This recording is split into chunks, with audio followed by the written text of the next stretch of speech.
Mga kaibigan, alam ko minsan gusto mo lang mag-post ng salary mo. Siyempre proud ka, 3 times, 4 times, minsan 5 times pa ang kita kumpara sa dati. Parang gusto mong sabihin, guys, look, hard work pays off, siyempre. Pero ito ang plot twist, habang may dalawang mata na i-inspire sa'yo, yung isang mata nagkaka-calculator na. Magkano kaya ma-scam natin dito? Yes, your intention is pure, to motivate, to inspire, not to brag.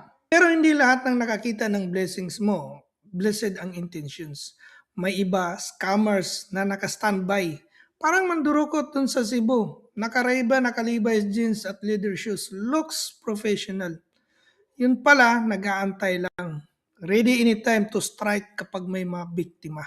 At hindi lang ikaw ang nalalagay sa alanganin, pati pamilya mo sa Pinas. Pwedeng matarget.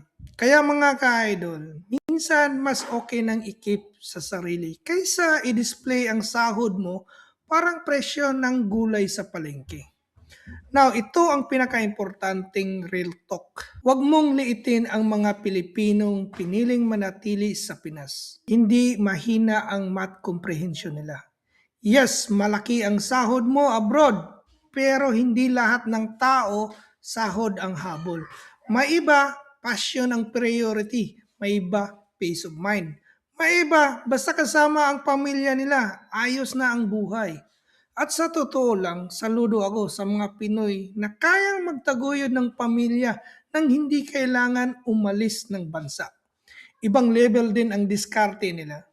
Ibang level din ang tibay nila. Hindi lahat ng hero may passport stamp.